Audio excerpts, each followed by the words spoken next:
नमस्कार। आज के इस एक्सप्लेनर में हम जिस कहानी पर बात करने वाले हैं वो कोई आम कहानी या बोरिंग डेटा नहीं है। ये एक ऐसी सच्ची और दिल छू लेने वाली दास्तान है जो सीधे जज्बातों से जुड़ती है। हम बात कर रहे हैं त्याग और सफलता की कहानी की। कैसे बेइंतहा मेहनत और एक माँ के निस्वार्थ प्यार के आगे बड़ी से बड़ी मुश्किलें भी घुटने टेक देती हैं। यही हम आज डिकोड करेंगे। तो चलिए बिना किसी देरी के इस बेहद प्रेरणादायक सफर की शुरुआत करते हैं। लेकिन आगे बढ़ने से पहले जरा इस सवाल पर गौर करते हैं। क्या वाकई गरीबी और पैसों की कमी किसी के सपनों को सच होने से रोक सकती है? क्या संसाधन तय करेंगे कि कोई इंसान जिंदगी में कहाँ तक जाएगा? इतिहास गवाह है कि अक्सर सबसे शानदार सफलताएं सबसे भयानक मुश्किलों के बीच से ही निकलती हैं। आज हम जिस रामपुर गांव की बात करने जा रहे हैं वो इस बात का जीता जागता सबूत है। तो आइए देखते हैं कि रामपुर की ये कहानी इस बड़े सवाल का क्या और कैसे जवाब देती है। चलिए सबसे पहले कहानी के उस हिस्से में चलते हैं जहां से ये सब शुरू हुआ। रामपुर का एक गरीब परिवार। कहानी के केंद्र में है सीता और उनका बेटा मोहन। रामपुर गांव में ये दोनों एक छोटे से मिट्टी के घर में रहते थे, और घर भी ऐसा जिसकी छत बारिश में लगातार टपकती थी। खाने को घर में नाम मात्र का सामान होता था, लेकिन इतनी भयानक गरीबी और शारीरिक कष्ट के बावजूद एक चीज थी जो कभी कम नहीं हुई, और वो थी सीता के चेहरे की मुस्कान। ये कोई आम मुस्कान नहीं थी, ये उनकी कमाल की इमोशनल रिजिलियंस यानी मानसिक मजबूती की निशानी थी। ये मुस्कान ही तो थी जो मोहन के लिए एक ढाल का काम करती थी, उस घर में जहां 2 वक्त की रोटी भी एक सपना थी। अब सवाल उठता है कि ये घर चलता कैसे था। आइए बात करते हैं माँ सीता के उस असीम संघर्ष की। सीता के दिन की शुरुआत सूरज उगने से भी बहुत पहले हो जाती थी। लोगों के घरों में झाड़ू पोंछा करना, फिर खेतों में जाकर घंटों भारी मजदूरी करना, और जब वो शाम को बुरी तरह थक कर घर लौटती तो भी उन्हें आराम नसीब नहीं होता था। दिन भर की उस हाड़ तोड़ मेहनत से जो थोड़े बहुत पैसे मिलते, उनसे वो मोहन के लिए खाना और पढ़ाई का कुछ सामान लेकर आती। इस कहानी का सबसे रुला देने वाला पहलू ये है कि अक्सर सीता खुद भूखी सो जाती थी, लेकिन उन्होंने कभी अपने बेटे को भूखे पेट नहीं सोने दिया। ये सिर्फ माँ का प्यार नहीं था, ये वाकई एक तपस्या थी। तो आप देखते हैं कि इस तपस्या का असर मोहन पर क्या हुआ। सफलता की ओर पहला कदम। जाहिर सी बात है, जब कोई बच्चा अपनी आंखों के सामने अपनी माँ को इस तरह तिल तिल कर खुद को मिटाते देखता है तो उसका असर बहुत गहरा होता है। मोहन पढ़ाई में बहुत तेज था, लेकिन उसकी असली ताकत किताबें नहीं बल्कि उसकी माँ का संघर्ष था। रात के अंधेरे में जब पूरा गांव सो रहा होता, मोहन एक छोटे से मिट्टी के दिए की टिमटिमाती रोशनी में बैठकर पढ़ता था, और उस हल्की सी रोशनी में उसका इरादा बिल्कुल साफ था।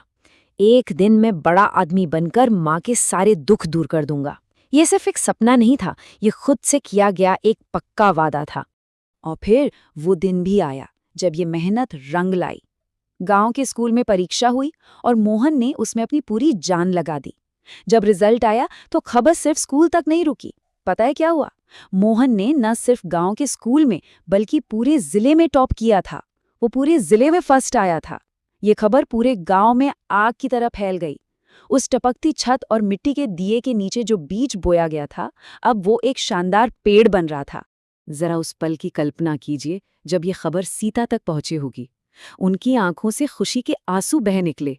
उन्होंने मोहन को कसकर गले लगाया और बस एक ही बात कही, बेटा, आज मेरी सारी मेहनत सफल हो गई। उनके लिए ये सिर्फ एक परीक्षा का परिणाम नहीं था, ये उन तमाम भूखी रातों का सिला था। ये साफ दिखाता है कि एक माँ के लिए दुनिया की कोई भी खुशी अपने बच्चे की कामयाबी से बढ़कर नहीं होती। लेकिन कहानी में एक बहुत बड़ा ट्विस्ट आना बाकी था। बात करते हैं बालियों के परम त्याग की। खुशियों का ये जश्न अभी ठीक से शुरू भी नहीं हुआ था कि एक बहुत बड़ी आर्थिक दीवार सामने खड़ी हो गई। मोहन को आगे की उच्च शिक्षा के लिए शहर जाना था, और शहर जाकर पढ़ने का मतलब था ढेर सारा पैसा, जो कि उनके पास बिल्कुल नहीं था।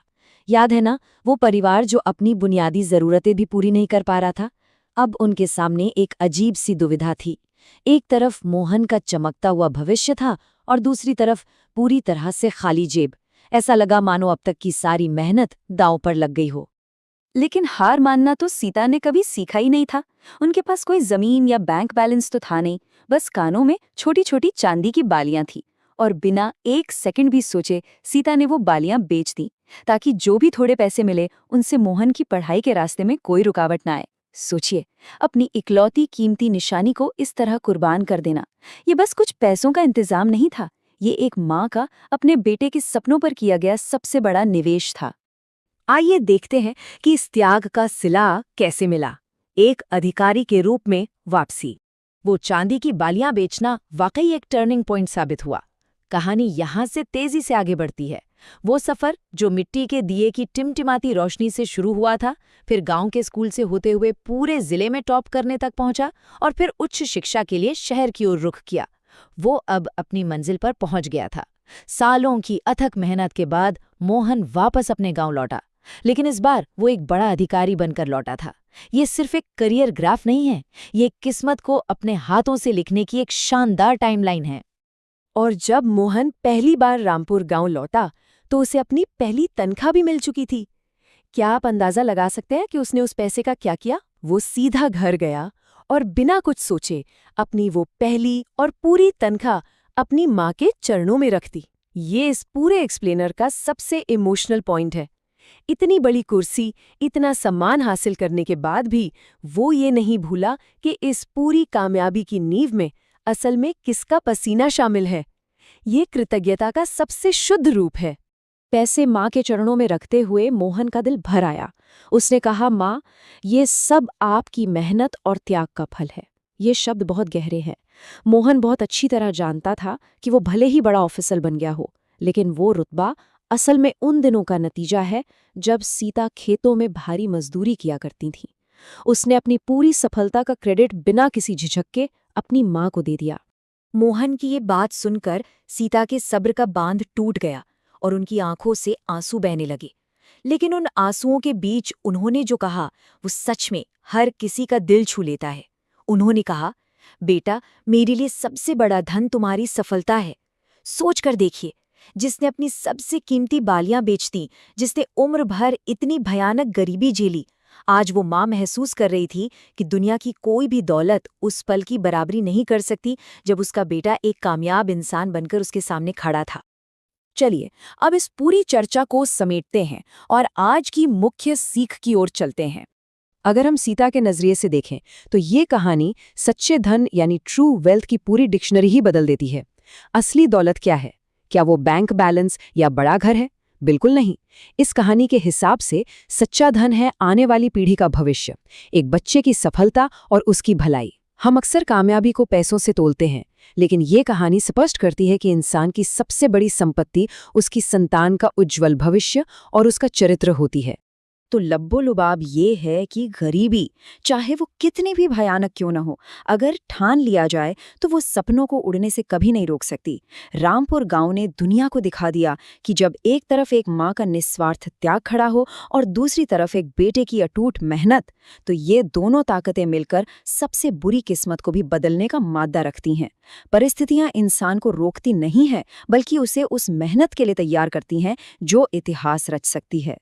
जाते जाते बस इस एक विचार पर गौर करते हैं, आखिर दृढ़ निश्चय और त्याग मिलकर किस तरह हमारी नियति को पूरी तरह से पलट कर रख देते हैं। सीता और मोहन की इस कहानी से एक बात तो एकदम साफ है कि किस्मत कहीं आसमान में पहले से नहीं लिखी होती। इसे हर दिन पसीने, प्यार और बलिदान की स्याही से खुद लिखना पड़ता है। इस पावरफुल थॉट को अपने साथ रखिए और सोचिए कि हम अपने जीवन में इस ऊर्जा का उपयोग कैसे कर सकते हैं। आज के इस एक्सप्लेनर में हमारे साथ जुड़ने के लिए आपका बहुत बहुत शुक्रिया।